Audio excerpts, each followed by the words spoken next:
Hai, Assalamualaikum warahmatullahi wabarakatuh. Salam sejahtera. Apa khabar anda semua yang bersama kami dalam siaran istimewa khas buat anda semua. Webmina Series 2022. Tajuknya, sayangi diri, sayangi semua. Baiklah, bagi anda bersama dengan saya, nama saya Zaim Zaini. Anda akan bersama saya insyaAllah sepanjang sejam kita akan membincangkan tentang isu kesihatan mental. Dan untuk pengetahuan penonton-penonton semua, siri Webmina ini dibawakan oleh MBSB Bank seiring dengan komitmen MBSB Bank terhadap matlamat United Nations Sustainability Development Goals UNSDG atau matlamat pembangunan mampan matlamat ke-8, pekerjaan yang sesuai dan pembangunan ekonomi, mempromosikan perkembangan ekonomi mampan dan menyeluruh pekerjaan penuh dan produktif dan pekerjaan layak kepada semua. Dan buat penonton semua, Webmina ini dibawakan khas oleh MBSB Bank, sentiasa mengiringi anda. Baiklah, bagi anda yang bersama dengan saya hari ini, kita nak bincangkan topik yang penting. Kesihatan ada macam-macam. Ada tentang kesihatan badan lah, kulit lah, apa-apa semua. Tapi mungkin juga jarang kita membincangkan tentang kesihatan mental. Bayangkan bila saya baca kat papan laman-laman sosial dan sebagainya, macam-macam masalah mental boleh berlaku. Kepada masalah yang datang daripada mungkin masalah kewangan, pasangan, anak-anak, tempat kerja, macam-macam lah. Sehingga kan ada yang sampai mencederakan diri sendiri sebab tak tahu nak menanganinya macam mana. Sampai kadang-kadang tu kita mendera anak-anak, buat masalah dengan isteri suami kita yang melibatkan ramai orang. Jadi kita hari ini nak sama-sama duduk bertenang-tenang dan fahami apakah yang boleh dilakukan kalau ia melibatkan masalah mental, terutamanya di tempat kerja. Dan untuk itu, anda semua menonton, Zaim tak berkesorangan. Zaim akan ditemani oleh Profesor Dr. Muhammad Aziz Shah Muhammad Arif, selaku Profesor di Jabatan Psikologi dan Kaunseling, Fakulti Pembangunan Manusia UPSI. Assalamualaikum, Prof. Waalaikumsalam. Terima kasih. kasih. Apa khabar, Prof? Sihat ke hari ini? Baik, Alhamdulillah sihat. Terima kasih Zaim. Bersama saya hari ini. Yalah Prof, kita hari nak membincangkan tentang kata orang tu, kita punya tagline, sayangi diri, sayangi semua. Dan kita nak sama-sama membincangkan tentang aspek kesihatan mental kita sebenarnya, Prof. Tapi sebagai mukadimahnya, Prof, saya nak tahu sangatlah, mungkin ramai penonton nak tahu juga kan, ada beza tak, Prof, antara definisi kesihatan mental dan penyakit mental, Prof? Macam ada beza ke? Okey. Terima kasih ya kepada Zaim dan juga kepada MBSB Bank ya yang buat program yang sangat bermanfaat ini. Kerana program yang kita buat hari ini sebenarnya adalah untuk kesedaran kesihatan mental, dan itulah yang membezakan kesedaran kesihatan mental ataupun kesejahteraan mental dengan penyakit mental. Dia sangat berbeza. Ya. Kesihatan mental ialah bagaimana kita sedar tentang pemikiran kita, perasaan kita, tingkah laku kita, sama ada pemikiran kita tenang ataupun tak, perasaan kita resah, gelisah ataupun tak, tingkah laku kita, nafas kita sesak ataupun tak, kita sedar dan kita sejahterakan diri kita. Itu dipanggil kesejahteraan ataupun kesihatan mental. Sangat penting. Sebab kalau kita tak jaga kesihatan mental, maka kita akan meningkatkan kadar mental illness ataupun penyakit mental.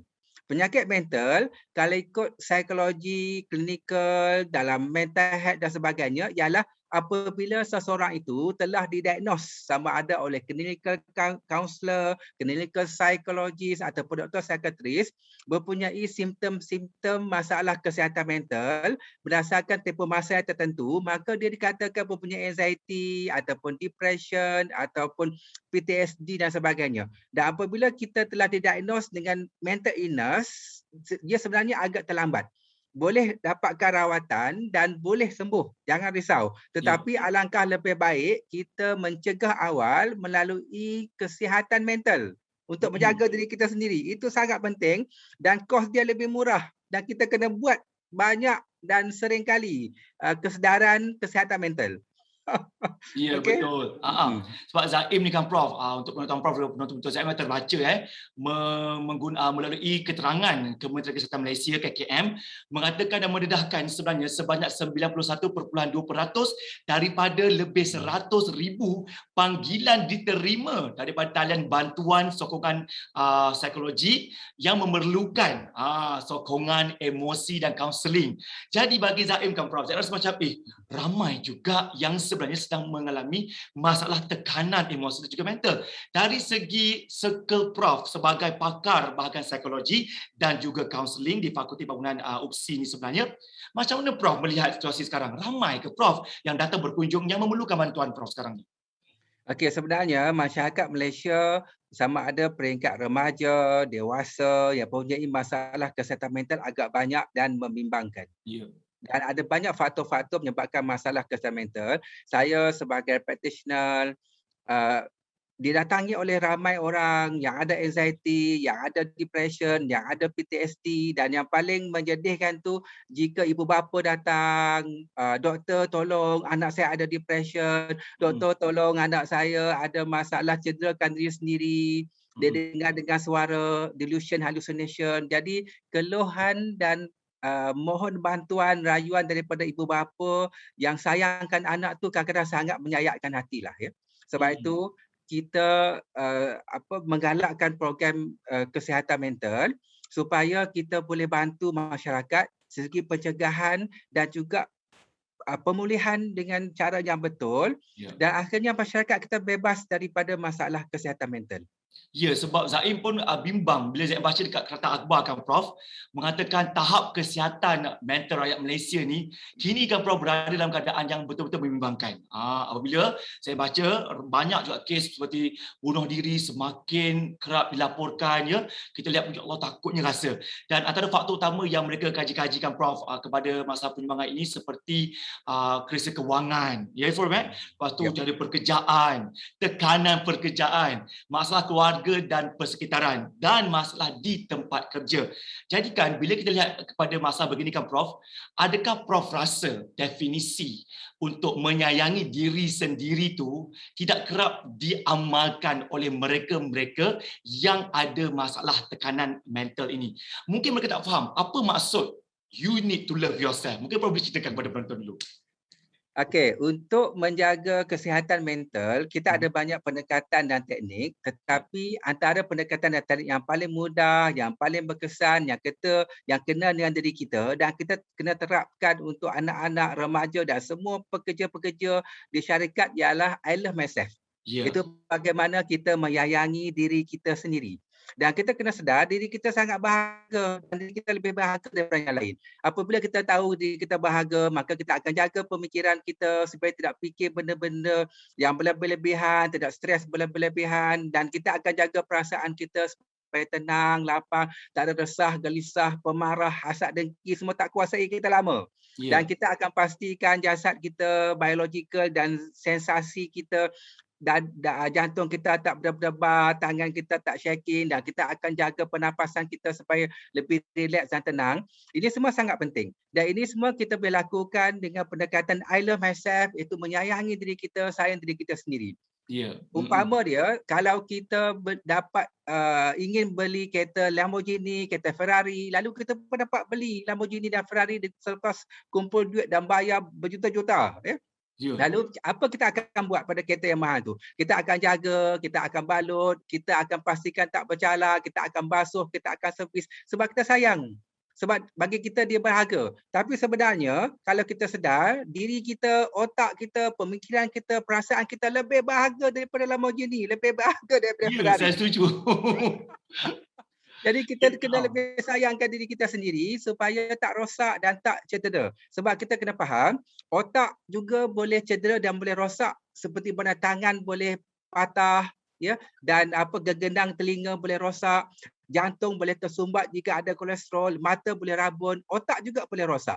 Macam mana otak boleh rosak? Apabila kita fikir berlebihan, kita stres terlampau dan kita tak boleh tenangkan diri kita, kita penuh dengan amarah, hasad, dengki, bimbang, risau dan sebagainya, akhirnya otak kita boleh mengeluarkan hormon dan chemical yang tak diperlukan dan merosakkan fungsi sebenar otak.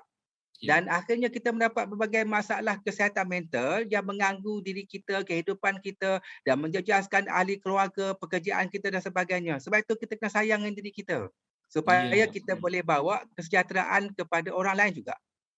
Betul-betul. Bila kita gagal sayang diri kita kan Prof, itulah agaknya puncanya kita terbawa-bawa. Bagi Zaim, kalau kita reverse balikkan Prof, masalah ni walaupun belasan ni selalunya berpunca berlaku daripada diri kita sendiri dan bermula di rumah, betul tak Prof? Dan terbawa pula kepada rakan-rakan di pejabat. Itulah mungkin bagi pandangan Prof kan, adakah punca-punca kita gagal mengawal emosi kita, gagal menyayangi diri kita, berlaku kecelaruan pula masalah kat pejabat Prof. Situasi ini kan Prof melihat sebagai Prof orang berpengalaman lebih berdekad lamanya dalam bidang kaunseling dan juga psikologi ni, macam mana kita ni bila gagal menangani emosi kita dan juga masalah mental kita sendiri boleh meruntuhkan institusi dalam pejabat kita Prof.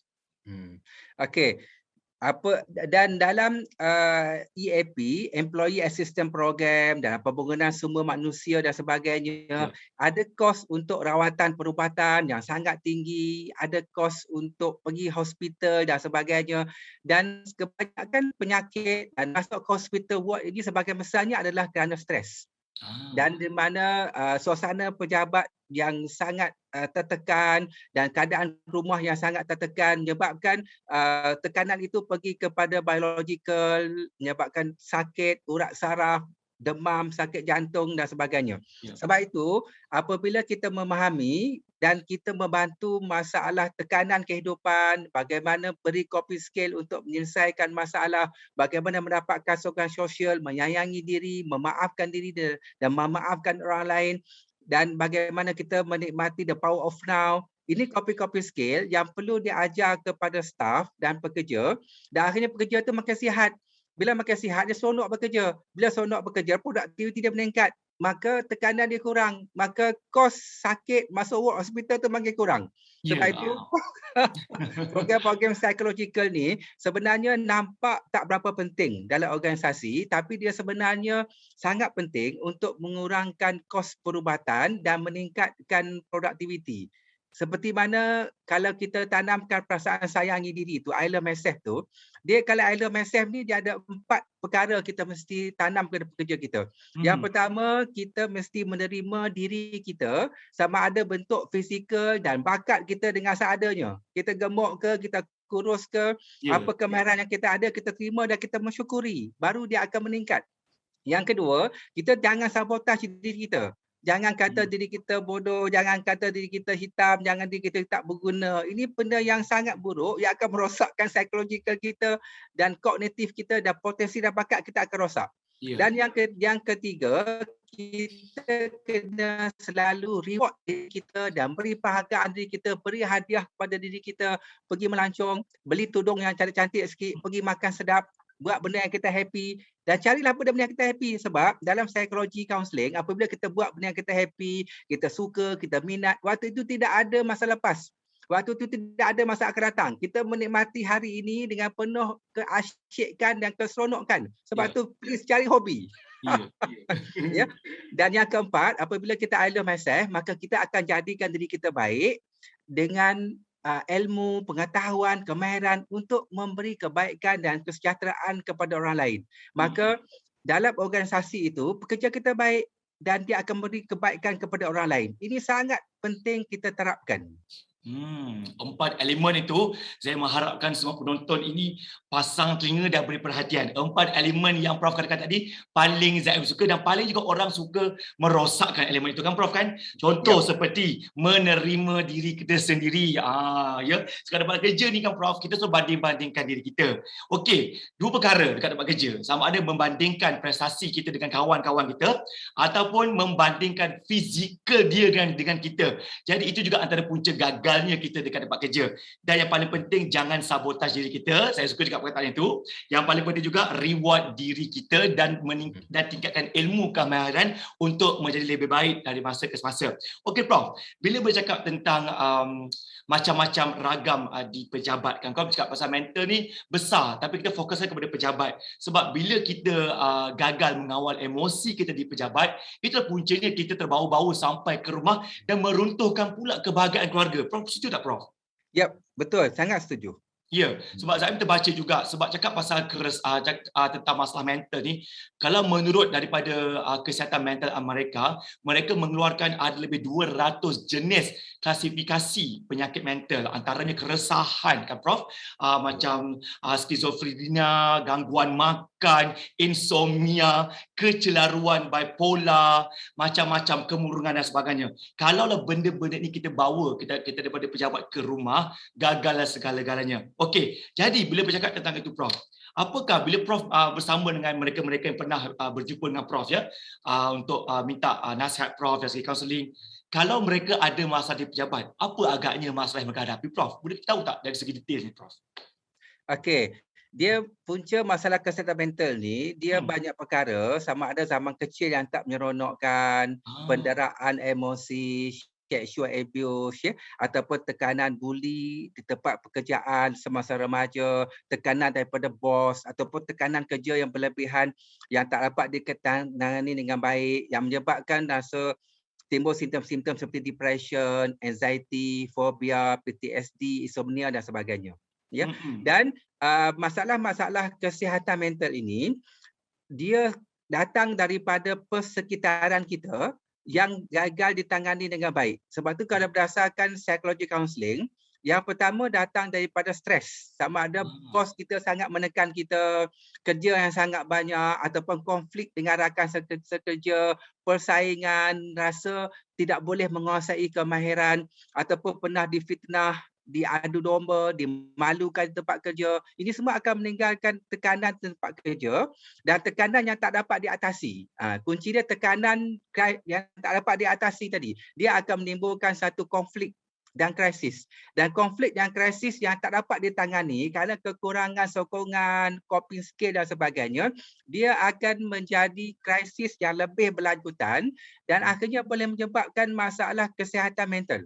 Sebab itu, dan akhirnya dia akan mengganggu prestasi kerja dan dia akan bawa ke rumah dan dia marah pula isteri dia dan marah ke anak-anak dia dan anak-anak dia pun tertekan dan isteri dia pun rasa tak seronok, ya. Macam saya ada jumpa satu klien itu, dia perempuan. Dia kata saya dulu zaman kanak-kanak saya sangat happy. Zaman remaja saya sangat periang, saya beramai kawan, saya pergi sana pergi sini, saya sangat seronok. Dan masalah saya bermula apabila saya berkahwin dan bila saya bekerja, ada tekanan tempat kerja yang kuat, and then dia balik rumah pula suami dia sangat tak berbantu, suami dia sangat garang, ada narcissistic personality, suka kritik dia, rendahkan dia. Akhirnya dia mula ada depression, dia rasa dia tak berguna, dan dia dengar suara supaya dia bunuh diri dia, dia cederakan diri dia, dan dia rindu zaman muda dia. Dia rindu zaman kanak-kanak yang sangat happy. Dan kita fikir kita sangat kasihan. Sebab itu tekanan tempat kerja, konflik, tekanan daripada bos yang tidak memahami, yang menimbulkan tekanan berlebihan dan kekeluargaan sangat perlu untuk dikawal dan kita atasi untuk mengelakkan tekanan berlebihan, akhirnya menyebabkan prestasi pekerjaan, produktiviti anak-anak dan ahli keluarga terganggu. Jadi Prof mengatakan di sini sokongan emosi, memberi nasihat, menyokong dan mendengar masalah pasangan kita di tempat kerja itu penting di rumah juga. Betul kan? Sebab memang tu Prof, bila orang balik kerja dah penat, ya. Contoh macam ada puan-puan yang bekerja kat pejabat, ya, daripada 9 pagi sampai 6 petang, tekanan dengan work load yang banyak, dengan paperwork lah, dengan meeting lah, kepenatan mental tu dah ada kat situ. Kepenatan pun punca masalah mental juga, tekanan kan. Jadi bila balik rumah, nak bercakap dengan suami. So aku kata, alah sayang, I pun penat jugalah sayang. Jadi itulah puncanya dia punya emosi daripada pejabat ke rumah. Rumah pun tiada juga solusi. Dia batah balik esok ke pejabat. Bila makan hari, makan bulan, makan tahun, rosak diri kita sendiri kan Prof. Jadi bila bercakap tentang itu, bila ramai orang terpaksa berjumpa dengan pakar-pakar kaunseling dan sebagainya, ke mana pergi keluarga-keluarga kita Prof? Mereka tak membantu ke Prof dekat Malaysia sebenarnya? Okey, sebab itu kita kena mewujudkan sistem sokongan yang lebih baik di pejabat, organisasi dan juga di rumah. Sebab itu dalam menangani masalah tekanan yang menyebabkan simptom kesihatan mental, yang paling mudah ialah diri kita. Kita kena mempunyai coping skill ataupun kemahiran menangani stres, bagaimana untuk buat deep breathing, bagaimana untuk memaafkan orang-orang yang buat salah pada kita. Itu semua kita kena belajar. supaya kemampuan dan daya tahan kita meningkat. Dalam kajian, peningkatan daya tahan diri sangat related dengan pengurangan masalah kesihatan mental. Okey, dan kemudiannya bagaimana mendapatkan sokongan sosial ni pula sangat penting. Sebab antara masalah utama kesihatan mental dalam psikologi ialah kerana kita pendam. Kita tak tahu cerita pada siapa. Kita simpan seorang-seorang dan kita pun tak tahu menangis dan kita tak boleh menangis dan kita hanya menyimpan dalam hati kita dan tak ada orang yang boleh sudi mendengar cerita kita untuk mengeluarkan air mata kita, dan bila kita pendam dan akhirnya dia akan menyebabkan konflik dalaman dan kita memberontak dan akhirnya tanpa sedar air mata kita berjatuh dengan sendirinya dan akhirnya kita rasa hidup kita murung dan hilang keceriaan, dan waktu ini mungkin kita dapat simptom seperti depression, anxiety. Sebab itulah psikologi memendam adalah sangat tidak sihat. Dan dia dipanggil satu keadaan seperti toxic positivity. Kita rasa kita kuat, kita rasa kita strong, kita rasa kita boleh tangani sendiri, tapi tak sebenarnya. Kita kena sedar, at the end we just a human. Jadi kita perlu menangis, kita perlu berlari, kita perlu meraung dan akhirnya kita sedar bahawa hidup perlu diteruskan. Sebab itu, kita perlu cari orang yang memahami untuk bercerita. Dan bila kita lepaskan emosi kita menangis, kita luahkan, automatik kita akan dapat kelegaan dan konflik dalaman kurang. Untuk memahami ini paling mudah, kita memahami teori balon saja. Balon apabila tekanan makin banyak, dia akan makin membesar. Tekanan semakin banyak, dia akan makin membesar. Dan akhirnya dia meletup. Bila dia meletup, diri dia, emosi dia, pemikiran dia, orang lain banyak tercedera. Jadi macam mana nak elak balon jangan daripada meletup?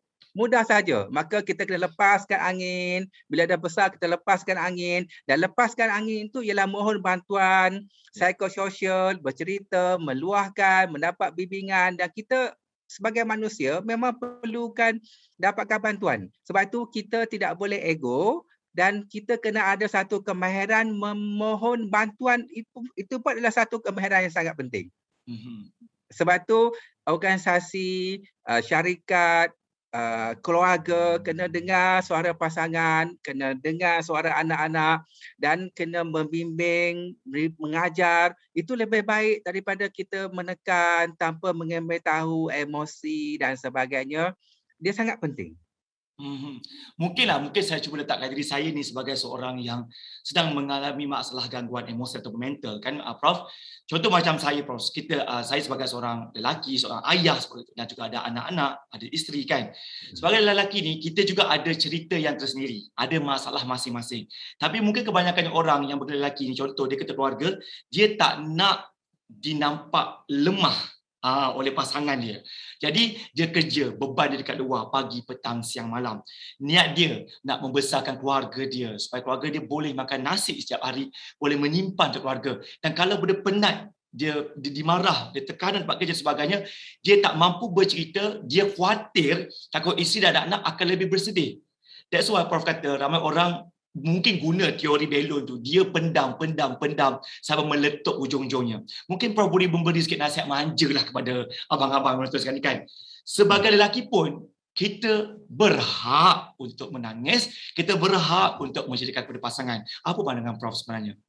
Okey, itu sangat penting dan sangat perlu Zaim, ya. Dan apa yang Zaim cakap tu sangat betul. Kita ingat satu benda lah, at the end we just a human being. Kita hanya manusia biasa. Sebagai manusia biasa, Tuhan ciptakan rasa happy. Bila kita happy, kita gembira, kita ketawa, kita happy lah hidup kita menikmati. Dan kadang-kadang lah hidup kita berlaku benda yang tak diingini atau perkara yang menyedihkan, menyebabkan kita sedih, maka kita menangis dan kita rasai kesedihan itu, kita raikan dia.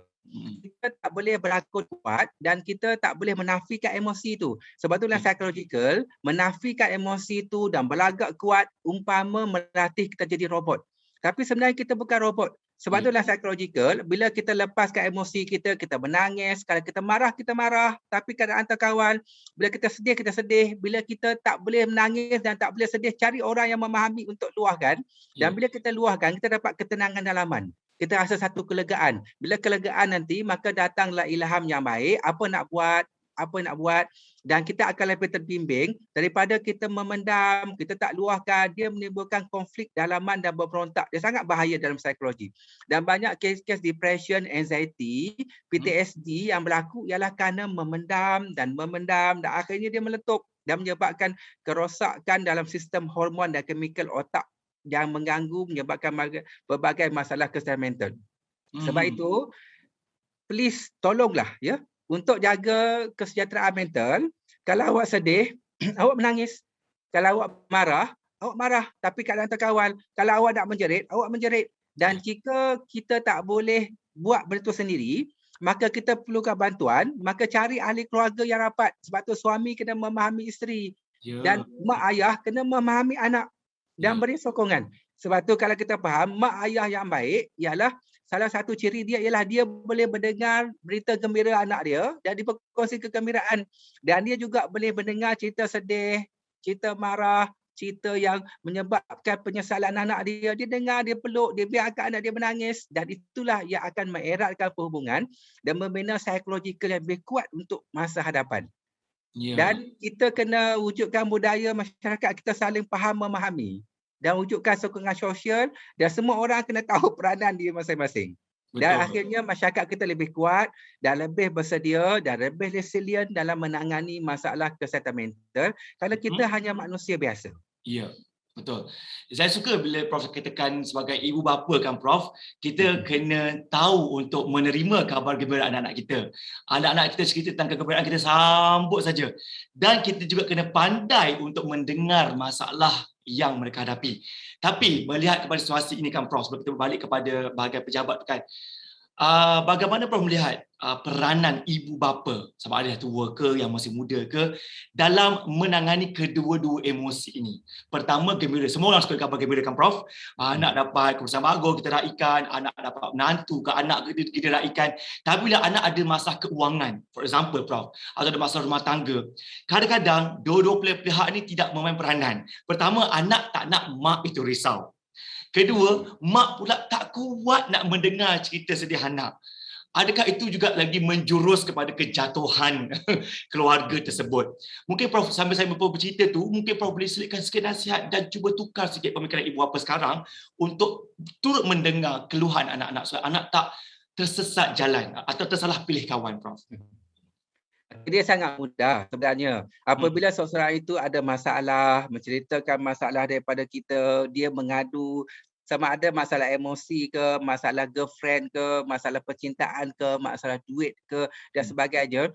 Sebenarnya bantuan yang paling penting dan bantuan yang paling berharga bukannya tenaga kita, bukannya wang ringgit dan bukan harta benda, tetapi pinjamkanlah telinga kita, pinjamkanlah mulut kita dan pinjamkanlah hati kita untuk mendengar, untuk menunjukkan bahawa kita memahami, kita ada bersama dia dan kita meredakan emosi dia, dan kata-kata kita yang positif, yang menenangkan itu lebih berharga daripada kita beri bantuan wang ringgit dan sebagainya.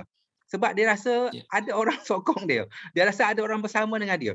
Sebab itu, tak kisahlah apa pun masalah anak kita, apa masalah mak ayah kita, apa masalah pekerja kita. Kalau dia perlu bercerita dan mengadu, kita hanya mendengar dan akhirnya semua keburukan yang dipikir buruk tu sebenarnya jadi baik bila dia luahkan dan dapat ketenangan. Sebab tu dalam psikologikal sebenarnya apa-apa perkara yang baik ataupun yang buruk yang berlaku pada dia sebenarnya semuanya adalah untuk kebaikan. Tidak ada yang buruk. Tuhan yang maha kasih sayang, Tuhan yang maha cinta, mencipta kebaikan dan keburukan dengan cinta, dan semuanya itu ada kebaikan. Mustahil Tuhan yang maha baik mencipta keburukan. Sebab itu apabila kita senang, apabila kita gembira, kita rasa gembira dan kita menikmati dan kita rasa kesyukuran. Tapi apabila kita susah, orang fitnah kita, kita ada masalah keuangan, kita ditipu, sebenarnya itu pun kebaikan. Jika kita dapat memahami, dia mengajar kita bagaimana untuk lebih berhati-hati, dia memberi satu pengetahuan baru untuk pengurusan diri, dia mengenalkan kita yang mana kawan, yang mana lawan, dan bagaimana untuk menangani emosi, kecelaruan, tekanan hidup kita. Maksudnya tidak ada benda yang buruk yang meninggalkan kesan buruk. Jika kita tangani dengan betul, kita terima dan kita rasakan, kita lepaskan. Dan masalah berlaku apabila benda buruk berlaku itu, kita berlaku lekatan. Maksudnya kita kata dia buruk dan tak ada orang nak bantu kita untuk cari hikmah peristiwa kejadian itu dan kita kekal dalam persepsi yang buruk, maka dia akan jadi masalah-masalah traumatik dan sebagainya. Sebab itu dalam psychological, kunci dia ialah ambil hikmah, cari kebaikan. Carilah sudut baik satu peristiwa itu. Kalau kita tak mampu, itulah peranan bos. Itulah peranan mak ayah. Itulah peranan individu signifikan. Tolong dia. Sebab tu kalau tak ada individu signifikan yang boleh nak bantu dia, Tuhan jadikan jawatan kaunselor, Tuhan jadikan jawatan psikologis, pembimbing. Kena minta bantuan mereka untuk susun balik pemikiran kita, perasaan kita. Dan akhirnya, kita akan ambil kebaikan. Dan betul lah, setiap perkara yang berlaku baik dan buruk itu sebenarnya baik untuk kita. Ya, kita kena cuba pandai untuk melihatnya dari segi sudut positif kan Prof. Kalau kita gagal mencari solusi kat rumah, contoh daripada isteri kita tak membantu, suami tak membantu, mak ayah tak bantu, walaupun kita nak mak ayah kita bantu, mereka tak boleh bantu. Mungkin majikanlah ibu bapa kita dekat tempat kerja untuk mendengar keluhan kita. Tapi melihat daripada sektor majikan di Malaysia ni kan, ramai ke Prof majikan-majikan kat Malaysia ni yang sebenarnya ada satu institusi kecil yang disediakan untuk mendengar keluhan pekerja mereka. Ke tak banyak buat macam tu Prof kat tempat kerja kalau mereka ada masalah? Okey, kebanyakan institusi dalam kerajaan mereka memang ada jawatan kaunselor, pegawai psikologis ya yang betul ataupun mereka tubuhkan jawatan kuasa akrab, pemimpin akrab yang tugasnya memang membantu pekerja bermasalah untuk mengadu, sama juga macam EAP, Employee Assistance Program, dan mereka ni berbantu masalah-masalah sangat penting macam perempuan itu masalah suami curang, masalah anak yang tertekan dalam peperiksaan, masalah hutang dan masalah konflik tempat sekerja dan sebagainya yang perlu ditangani awal supaya dia tidak merebak dan menjadi masalah yang lebih serius, konflik dan krisis menyebabkan masalah kesihatan mental. Dan bila ada sistem itu, bagaimana pula kita nak menggunakannya untuk memohon bantuan. Sebab itu kemahiran memohon bantuan pun sangat penting. Dan dalam institusi swasta ada dalam human resource bagaimana program-program EAP, coping skill, program berbentuk counselling community untuk menekankan pentingnya kesihatan mental itu ada. Tapi tak sebanyak dalam institusi kerajaan dan dia kena ditingkatkan lagi. Sebab ini sangat penting. Dan sebab itu saya selalu tekan dalam pengalaman saya berjumpa dengan ramai klien, banyak pekerja-pekerja dapat depression, anxiety berpunca daripada bos. Kesian pekerja tu. Bos tekan dia, hari Minggu pun telefon dia, bari pekerja berlebihan, ada ganggu emosi dia, ada ugut dia. Dan juga yang paling teruk ialah merendah-rendahkan dia. Dan mencari kesalahan dia dengan sengaja sampai nak pergi kerja saja tangan dia menggeletar, dia susah hati, dia bimbang, waktu rehat saja dia keluar saja makan lega, rasa lapang, rasa tenang. Nak masuk balik kerja office pukul 2 petang tu tangan menggeletar, dada dia berdebar, dia takut, dia bimbang dan tengah photostat dokumen nampak suara bos dengan kaki bos lalu saya dada berdebar, tangan dia shaking, ialah kerana tekanan daripada bos. Sebab itu bos ataupun majikan mempunyai autoriti dan jika mereka salah gunakan tekanan berlebihan, tidak memahami, merendah-rendahkan pekerja, memang pekerja akan dapat tekanan yang kuat sehingga mereka boleh jumpa psikiatris untuk menyembuhkan. Dan masa ni kesianlah kepada pekerja. Ingatlah pekerja pun manusia biasa, dia ada ahli keluarga, dia ada mak ayah, dia ada anak-anak, dia ada suami, dia ada isteri. Janganlah tekan berlebihan. Saya lebih percaya jika pekerja itu buat salah ataupun untuk meningkatkan produktiviti, panggil dia baik-baik, ajar dia apa yang perlu dia buat dan bimbing dia dan beri dia kemahiran secara personal dan penuh kasih sayang. Itu lebih berkesan untuk meningkatkan produktiviti daripada kita marah, kita rendahkan. Betul kan? Betul. Okey, kalau macam tu kan Prof, tidakkah semua majikan-majikan ni ataupun bos-bos ni sudah diberi training sebagai leadership training? Kan? Contoh macam Zaim dulu. Zaim pernah menjadi manager untuk menjaga talent-talent pengacara dekat TV kan. Kami pun sebagai manager kita akan diberi satu latihan untuk mendorong dan mendukung anak-anak buah kita. Tapi kalau melihat situasi yang Prof katakan ramai pekerja tertekan kerana perangai bos. Adakah mereka sewajarnya diberi latihan lagi supaya mereka pandai mengendalikan anak-anak buah atau macam mana Prof? Ya, memang betul. Sebab itu majikan, bos perlu diberi kemahiran komunikasi skill, bagaimana untuk memberi motivasi, bagaimana untuk berbimbing, macam mana untuk tegur kesalahan dengan cara berhikmah dan lebih meningkatkan produktiviti. Sebab kalau kita tak ada ilmu, tak ada knowledge, kita akan ikut nafsu kita. Kita akan ikut sikap kita negatif. Maka dan tambah pula kita tak sedar dengan keegoan kita, dengan kesombongan kita, dan kita rasa kita benar, dan kita cari salah orang lain, dan kita menekan, dan kita ganggu, terutama dengan pekerja-pekerja yang tak suka dan pekerja-pekerja yang pernah menyebabkan hati dia marah. Jadi dia aim orang tu, dia marah, dia tekan dan sebagainya, sampai orang tu pekerja tu nak pergi kerja pun takut. Duduk rumah, besok nak pergi kerja risau, dada debar-debar. Jika berterusan ketakutan dan kebimbangan ini dipelihara, maka dia akan dapat masalah anxiety. Sebab itu bagi pekerja yang mengalami masalah begini, kita kena ajar dia skill bagaimana untuk minimumkan kesan toxic people tu. Sebab toxic people ni boleh jadi daripada ibu bapa kita, adik-beradik kita, rakan pekerja kita, boleh jadi daripada bos. Tapi kalau bos ni dia kuat sikit sebab dia ada authority. Dan bos juga kena lebih memahami pekerja macam saya sebut tadi, dan pekerja juga jika ada individu bos ataupun rakan pekerja yang menekan dia, yang mengganggu kesihatan mental dia, dia kena atur strategi baru untuk meminimumkan kesan itu. Cara paling mudah adalah jarakkan emosi saja. Maksudnya kita berinteraksi formal. Ya, baik bos, tapi jangan rapat-rapat emosi. Layankan saja macam tu, layankan saja. Layan saja. Cakap ya saja. Jangan bertengkar, jangan bergaduh. Kalau cakap benda yang negatif, dia rendah-rendahkan kita, dia malukan kita, masuk telinga kanan, keluar telinga kiri, dan kita kena pandai happykan diri kita, cipta kebahagiaan pada diri kita sendiri, pergi masuk pantry, buat kopi, buat Milo, rasai kesedapan, keindahan bau kopi itu dan minum dengan penuh seronok. Kita kena pandai happykan diri kita. Saya suka tu. Sebab kalau kita lihat, kalau kata kita hari-hari stres macam kalau ikutkan toksik lah apa kat tempat kerja tu, saya rasa ada Prof. Kita pergi lari kat mana-mana tempat pun tetap ada orang yang suka menjatuhkan kita, ada pemajikan yang suka merendah-rendahkan kita. Jadi kalau macam Prof kata tadi kan, kalau orang tu ada mungkin ada pilihan sama ada dia melayani emosi itu atau dia lari daripada emosi itu, betul. Tapi ada orang yang buat macam ni Prof. Dia ada tempat kerja company A tu dia masalah. Dia kata okey saya tak nak masalah tu, saya lari ke tempat kerja B pula.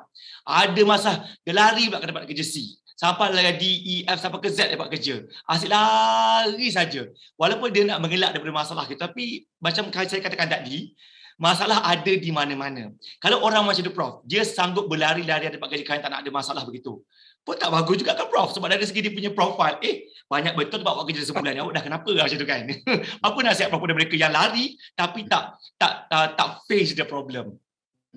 Okey, dalam pengurusan emosi, apabila kita berhadapan dengan situasi memang toksik yang memang menekan kita dan kita tak boleh atasi benda tu dengan orang persekitaran tu, dan kita lihat pemikiran kita dah mula tercedera, emosi kita dah mula respon tapi sakit, dan tidur kita dah mula terganggu, dan kita pun mula menyendiri, marah dan sebagainya, kita ada dua cara strategi. Yang pertama, kalau emosi kita kuat, kalau kita bersedia, kita fight. Kita kekal, kita stabilkan diri kita, kita terima keadaan itu dan kita cuba untuk merasionalkan diri kita.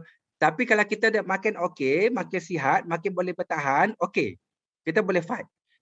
Tetapi andai kata kita tak boleh fight dan emosi itu makin banyak mencederakan kita, kita makin takut, kita makin bimbang, dan kita akan nasihatkan kepada klien kita, please, awak kena fly, awak kena lari. Awak kena keluarkan situasi itu sebab diri awak lebih bahagia. Jika awak sihat, emosi awak stabil, kemahiran awak ditingkatkan, di mana-mana rezeki akan ada dan awak boleh tingkatkan diri awak. Sebab kalau dia terus keadaan di situ sehingga dia dapat anxiety, depression, nanti otak dia mengeluarkan chemical tak diperlukan dan fungsi otak dia gagal pemusingan penuh, nanti dia akan bermasalah untuk semua kehidupan dia, pekerjaan dia, keluarga dia dan diri dia sendiri. Sebab itu, awak tahu macam mana keadaan diri awak. Kalau awak boleh bertahan, awak bertahan. Cuba rasional. Tapi kalau tak boleh bertahan, kalau kerajaan, saya akan nasihat dia buat surat tukar departmen. Dan anda kata dia buat surat tukar departmen, walaupun belum dapat tukar, tapi sebab dia dah hantar surat, kelegaan tu separuh dah hilang dah. Betul. Yang penting kita di sebagai pekerja kat mana-mana tempat sekalipun kena berani untuk melangkah satu pintu kebahagiaan diri. Walaupun kecil kan Prof, kita boleh juga cuba. Dengan sekadar membau air kopi pun dah satu perkara yang okey, lega. Kita kena pandai cari ruang untuk memberi angin kepada diri kita kan. Tapi kan ada juga bila saya lihat kawan-kawan saya kan Prof, bila yang mereka ni orang-orang yang tertekan, kadang-kadang mereka tidak sedar mereka sedang tertekan. Tapi sebagai kita yang jadi pemerhati ni, kita boleh lihat mereka-mereka yang ada masalah dapat kerja ni, mereka akan ada satu perangai ataupun attitude di mana nampak mereka kurang productivity dan hilang minat bila melakukan pekerjaan. Contoh, bila diberi tugasan, orang yang akan buat sahaja. Asal siap saja. 9 to 5, 9 to 5, 9 to 5, 9 to 6 satu hari lagi kan. Dan nampak juga mereka ni ada masalah gangguan seperti gangguan tidur yang tak kena mengena, selera makan pun berubah secara dramatik dan peliknya kan. Dan nampak orang juga nampak datang kerja macam tak bersiap, nampak selekeh dan ada sampai hilang tumpuan, berhalusinasi dan cakap merapu-rapu. Sebab mereka terlalu tertekan tapi mereka tak sedar Prof. Boleh ke berlaku macam tu Prof? Okey, dalam masalah kesihatan mental, sebab tu bila kita ada kesedaran mental, kita tahu dan sedar apa yang berlaku dalam pemikiran kita, perasaan kita, fisiologi kita, dan kita akan jaga kesihatan kita. Dan jika kita tak boleh tangani konflik dan stres kita kena minta bantuan. Kalau tidak, kita tak tahu dan akhirnya dia akan jadi lebih teruk. Sebab tu macam depression ataupun kemurungan ataupun dia panggil blue mood ataupun kesedihan melampau ataupun keputusasaan nak hidup. Ciri dia ialah dia rasa hidup tak berguna, dia rasa hidup dia susah, banyak ujian, orang tak suka dia dan hidup dia banyak benda-benda negatif yang berlaku sampai dia rasa sedih dan putus asa nak hidup. Dan kadang tu kadang dia tak faham, dia hanya simpan dalam diri dia pendam, dia rasa dia tak berguna, dia banyak keluarkan perkataan negatif, kadang-kadang rasa nak mati. Tapi benda itu terkeluar dalam pemikiran dia, perasaan dia dan tingkah laku dia. Dia suka menyendiri, dia tak campur dengan orang, mood dan happy yang selama ni dia seronok dah hilang dah. Kalau dulu minat Instagram, sekarang tak minat Instagram. Dia tak suka bercakap dengan orang dan keadaan dia pun tak terurus. Terlihat daripada emosi, pemikiran dan fizikal dia. Sebab itu, kalau kita dalam organisasi, kita lihat rakan sekerja kita begitu ataupun staff kita ada ciri-ciri itu, kita kena bantu awal. Pencegahan awal, kenal pasti awal dan memohon bantuan dan pertolongan awal sangat perlu dan sangat penting untuk mencegah supaya tak jadi lebih teruk. Betul. Itu penting. Jadi kita semua sama-sama dengar ni, ralik-ralik mendengar juga ya, penonton-penonton semua. Jangan lupa untuk terus setia saja bersama kami sepanjang hingga ke hujung siaran sebab Web Minat ini akan mencari dua penonton bertuah atau Prof. Siapa yang menonton ni untung sebab dua penonton bertuah akan berpeluang untuk memenangi RM200 tunai setiap seorang. Bolehlah kurangkan beban kita juga kat rumah tu sebenarnya. Dan dengan menjawab soalan yang tertera di skrin anda nanti. Sambil mendengar, kena stay sampai hujung siaran. Kod-kod akak-akak abang menonton ni mungkin bertuah memenangi hadiah bernilai RM200 tunai. Seronoknya saya pun nak cakap Prof sebenarnya.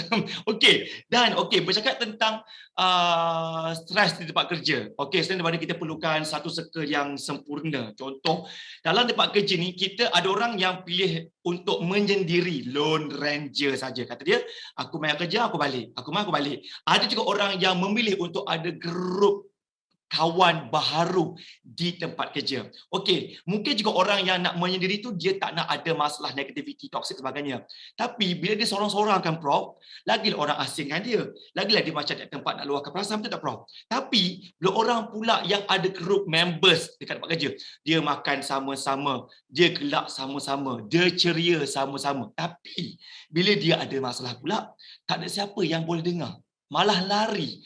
Jadi, bila ada kawan-kawan rakan setugas yang hanya nak mendampingi ketika senang saja, tapi menjauhi ketika susah, apa yang perlu dikatakan kepada mereka, Prof? Okey, sebab itu kita kena dapatkan sokongan sosial. Ya. Social support sangat penting untuk menjadikan kita tenang, bahagia dan menangani masalah kesihatan mental. Social support ini tak semestinya bagi duit, tak semestinya diberi tenaga berlebih-lebihan untuk bantu dia. Dia mendengar, dia memberi kita pandangan, dia menunjukkan dia memahami kita dan kata-kata yang simple seperti saya percaya awak kuat, saya faham apa yang berlaku dengan awak. Kalau awak sedih, awak menangis, tak apa, saya ada dekat awak. Itu dah cukup baik dan sangat bermanfaat untuk kita. Sebab itu, bagi kawan-kawan rakan sekerja, kita kena bantu dan perhatian kepada kawan-kawan kita. Itulah gunanya kawan. Kawan ni bukan waktu nak gembira, nak gelak, nak happy-happy saja. Itu bukan kawan. Kawan yang sebenarnya waktu happy dia ada, waktu sedih kita ada, waktu kita perlukan, waktu kita rasa down, dia ada bersama kita. Jadi kawan yang baik kepada orang lain supaya nanti bila kita memerlukan kawan yang sebenar, kawan tu ada pada diri kita. Dan ingat, kebanyakan masalah kesihatan mental yang serius berlaku apabila dia tak ada social support yang kuat daripada keluarga, rakan sebaya, daripada rakan sekerja, dan dia menyendiri. Sebab itu ciri-ciri anxiety, depression, social phobia dan sebagainya, dia akan teruk apabila dia mula menyendiri. Dia tak nak berkawan lagi. Dia pergi kerja, duduk seorang-seorang, dan dia balik rumah duduk dalam bilik. Lepas tu dia pergi kerja, dia tak ramai kawan, dia masuk balik rumah, dia menyendiri duduk dalam bilik. Itu dipanggil personality orang sakit tu. Dia tak ada life tu. Hidup dia tak balance tu. Sebab itu mungkin nak elakkan masalah kot, Prof, bukan? Dia dalam psikologi, dia ada dua personality asas. Yang pertama dia panggil introvert person. Yang kedua extrovert person. Introvert person, dia memang tak ramai kawan. Dia suka menyendiri, dia happy buat kerja dia, dengar lagu, melukis, buat kerja, main komputer, dan dia happy dengan keadaan ini. Tetapi introvert person ini, dia kena belajar kemahiran meminta bantuan. Dia kena belajar kemahiran sosialisasi sedikit supaya dia tahu minta bantuan dan dia ada sokongan sosial. Jika tidak, dia suka menyendiri. Tetapi orang introvert person ini, dia rasa tenang menyendiri. Berbanding dengan orang extrovert. Extrovert ni dia suka berkawan, dia suka ramai-ramai, dia suka minum kopi, dan jika ada masalah, dia mesti cerita kepada orang dan berkumpul dengan orang ramai tu dia rasa dia happy. Tetapi orang extrovert person ni, kalau dia rasa orang ramai itu banyak mengganggu dia, banyak benda-benda tohmah, benda-benda fitnah yang menyebabkan dia tak tenang, dia juga kena belajar kemahiran untuk menyendiri. Fokus pada diri dia, nikmati nafas, belajar untuk melukis, sebagainya supaya dia ada masa untuk diri dia sendiri. Maksudnya, tidak ada kajian yang spesifik mengatakan orang introvert ni lebih mudah dapat mental health. Tak ada. Dia bergantung kepada bagaimana strategi, simptom, faktor dan bagaimana kita mengendalikan diri kita. So, dalam pemahaman Zaim sekarang ni, orang-orang yang memang contoh ada masalah, jangan ego untuk bercerita, cari teman untuk bercerita. Sebab ramai orang yang Prof, kita rasa macam malu nak sembang pasal masalah rumah tangga, malu nak cerita pasal masalah kewangan, takut orang pandang serong ataupun mengganggu kita punya professionalism. Tapi it's okay to not be okay and share everything, kan Prof, kan? Okay, so sekarang ni kan, tadi kita banyak menjurus kepada masalah pekerja. Pekerja ni ramai geng, ya. Satu department tu ada 10 orang, ya, Prof, 5 orang. Tapi terlupa pula kita nak cuba selami perasaan majikan. Sebab majikan ni selalunya Loren je, sorang-sorang. Dialah handle tim yang ramai. Dia jugalah yang pastikan tim dia kena begitu, kena begini dan sebagainya. Dia punya bebanan pun memang tinggi. Apatah lagi bila ada pekerja-pekerja yang membuli majikan. Jadi sebagai penonton yang mungkin anda majikan tempat kerja anda, Prof, macam mana pula orang-orang yang suka bully majikan ni, Prof? Kesian kat majikan. Ada cara lain tak untuk majikan tangani pula stres dia dekat tempat kerja kalau dibuli, Prof? Okey, benda ni kita tak nafikan, memang berlaku juga.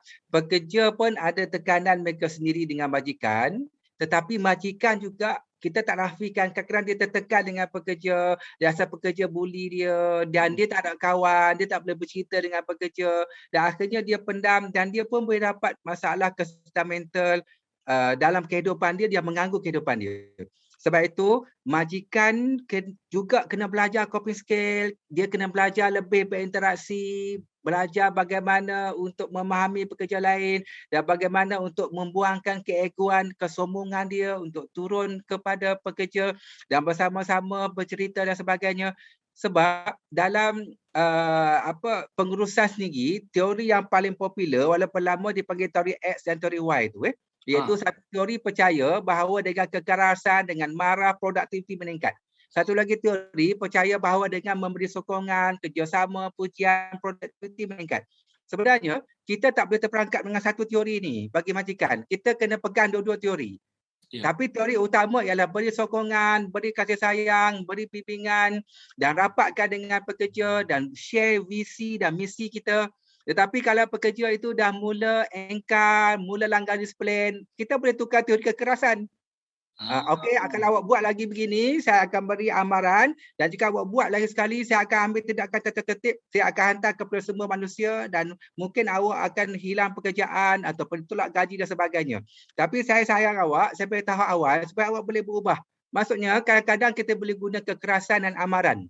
Tetapi itu bukan pendekatan yang utama. Pendekatan utama ialah berkongsi bersama-sama sebab bos dan pekerja dia kena ada satu ciri yang sama, itu seronok tentang pekerjaan, happy melakukan kerja, enjoy, nak pergi kerja tu malam tu teringat seronoknya nak pergi kerja besok. Bila pergi kerja naik kereta nyanyi-nyanyi dah sampai kerja jumpa kawan gelak-gelak. Sebab itu dekat tempat pekerjaan please kita kena cari kawan-kawan rakan pekerjaan yang boleh sembang dengan kita, yang boleh gelak dengan kita, yang boleh happy dengan kita, yang boleh sembang apa-apa saja dengan kita. Maksudnya kita kena banyak gelak, kita banyak happy. Itu lambang kita pekerjaan kita seronok dan happy dan produktiviti kita meningkat. Dan bos pun kena turunkan ego sikit untuk bersama kongsi visi dan misi dengan pekerja, tetapi dia tetap boleh guna kekerasan ataupun amaran jika perlu, tetapi asasnya ialah berkongsi tentang visi dan misi pekerjaan dan wujudkan suasana pekerjaan yang happy dan seronok dan maksudnya semua orang pergi kerja tak sabar-sabar nak pergi kerja sebab suasana di pekerjaan, office lebih seronok daripada rumah. Amboi, seronok je dengar. Suka kalau semua orang boleh macam tu, Prof. Boleh pergi tak sabar-sabar nak kerja ni, tak sabar-sabar nak tidur ni. Seronok je kalau macam tu kan. Tapi maksudnya Azad boleh juga cerita kat sini, maksudnya kalau kita nak buat suasana itu dekat tempat kerja happy, mungkin kita kena guna corak yang baru. Kalau dulu tempat kerja, majikannya muka pun masam, masuk office sunyi, sepi, menghantuk. Mungkin boleh guna pendekatan yang baru. Mungkin masuk tu dengan keadaan yang ada music background yang ceria, kan Prof? Yep. Boleh ada kata kita boleh take 5 at any time, boleh pergi cafe sekejap, macam free and easy supaya pekerja tu boleh lakukan pekerjaan dengan happy, kan? Mungkin cara-cara baru macam tu perlu kita lakukan supaya pekerja rasa macam pergi ke tempat permainan untuk bekerja. Seronok je rasanya. Okey, berbalik kepada saya nak petik semula kepada penonton yang mungkin terlepas dengar tadi apa yang Prof katakan tentang 4 elemen I love myself tu.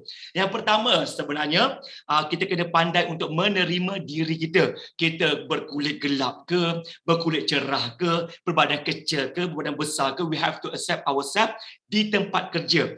Should be confident dekat our own shoes kan, Prof kan. Yang kedua, jangan sabotaj diri. Kalau kata orang kata kita tak boleh buat kerja itu mereka kata diri kita kena ada kepercayaan yang kita boleh buat. InsyaAllah kita akan berjalan dengan lancar. Yang ketiga, rajin-rajinkan reward diri. Setiap bulan Prof bolehlah barang kemas satu ke, ya Prof? Belilah baju baru ke, just to make sure ourselves happy untuk teruskan bulan yang mendatang. Yang keempat, banyakkan ilmu tentang kefahaman untuk mencorak jati diri agar jadi lebih baik dan sempurna. Okey, 4 elemen ini Prof. Kalau kita amalkan, kalau kita lakukan Prof, macam mana impaknya atau perubahannya yang boleh kita nampak di tempat kerja kalau semua orang buat 4 elemen macam ni, Prof? Okey, sebab tu dalam teori I love myself, apabila kita rasa diri kita special, diri kita berharga, diri kita berguna, kita terima diri kita sepenuhnya, kita reward diri kita sendiri. Dan untuk reward diri kita sendiri, please jangan tunggu naik pangkat, jangan tunggu kahwin, jangan tunggu dapat anak. Benda kecil-kecil pun kita kena reward diri kita. Hargai pemikiran, perasaan dan jasad kita. Dan bila kita rasa kasih sayang, penghargaan kendiri, happy itu penuh daripada kaki sampai lutut, sampai perut, sampai dada, sampai leher, sampai kepala kita, maka dia akan melempah dengan sendirinya kepada orang lain. Lepas tu, barulah kita akan rasa seronoknya senyum pada orang lain, kita rasa seronoknya menolong orang lain, seronoknya membahagiakan orang lain sebab diri kita penuh dengan kebahagiaan, diri kita penuh dengan ilmu, diri kita penuh dengan perkara-perkara yang baik. Dia akan melimpah ruah dengan sendirinya. Seolah-olah macam satu siri rumah, dia cakap pada saya, dia kata, doktor, rupanya bila kita terima diri kita sayang diri kita hargai diri kita, dan dia menjadikan kasih sayang kita penuh dan kita lebih mudah dan gembira nak uruskan anak-anak, nak bersama dengan suami, uruskan keluarga, semua jadi happy, jadi mudah, jadi senang. Dia bermula dengan kita sayangkan diri kita dulu. Dia akan melimpah keluar dengan sendirinya. Tapi kalau kita tak suka diri kita benci diri kita sabotaj diri kita sendiri, macam mana kita nak sayang orang lain? Ataupun dengan bahasa mudahnya, macam mana kita nak senyum pada orang lain kalau hati kita pun penuh dengan rasa resah, gelisah, marah dan sebagainya. Sebab itu bagi orang depression, yang merasa sedih, yang merasa diri mereka tak berguna dan mereka berlakon happy, berlakon gembira dan mereka kata benda yang paling menyakitkan ialah perasaan diri tak gembira, sedih tapi terpaksa gembira dan terpaksa suka. Berlakon itulah sangat menyakitkan. Sebab itu, I love myself, kita tak berlakon. Itu memang real diri kita. Kita senyum sebab kita memang suka senyum. Dan kita senyum tu bukan untuk orang lain, untuk diri kita sendiri. Sebab kita happy. Tapi dia memberi kesan pada orang lain. Dan kita buat kerja dengan sungguh-sungguh, kita tolong orang lain, kita bantu kerja orang lain. Sebab itu masih sifat kita. Kita buat itu, kita happy, kita gembira, kita suka.